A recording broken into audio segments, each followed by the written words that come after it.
Thank you very much. Thank you to Congressman Spanberger for your leadership and all of my colleagues on both sides of the aisle who have provisions in this legislation. This represents a set of steps that helps us meet the moment, and it's part of a continued effort in Congress to make sure we're doing all we can to lower costs for the American people who are counting on us. Now, there's no more pressing priority than lowering the cost of fuel, than lowering the cost of groceries. And that's why this legislation is something that we've got to move forward on a bipartisan basis. I talk with constituents each and every day in New Hampshire who are feeling the pinch right now. And we know that this inflation is unsustainable for our families, for our small businesses, for our farmers, and for our economy. So we in Congress need to do all we can on a bipartisan basis. My office has been fielding a number of calls, as I'm sure my colleagues have been hearing from their own constituents.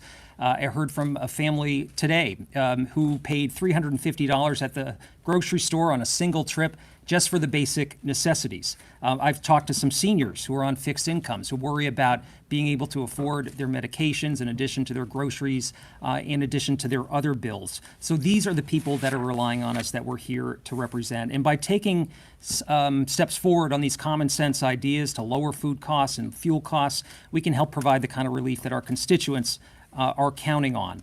And I also add, as chair of the Small Business Caucus in Congress, this is an issue that has reverberations across our economy, and the pain is felt in particular by our small businesses on Main Street. We've got a lot of seasonal businesses in New Hampshire.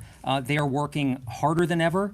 They're working longer hours than ever before, but their profit margins aren't showing it because they're paying the same cost that each and every one of us are experiencing, and they can't just continue to pass that on to consumers.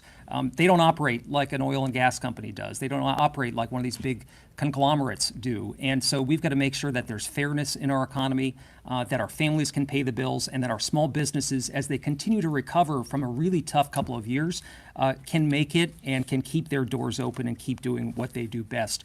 So this is about getting it right for the American people. This is one of many steps that we've got to continue to take. We have to sustain this effort to address rising prices and fuel costs in this country. And let's have all the good ideas out on the table from both parties. Let's see what's going to work, what's going to make a difference, because at the end of the day, it's about getting it right for the people that we serve. Thank you.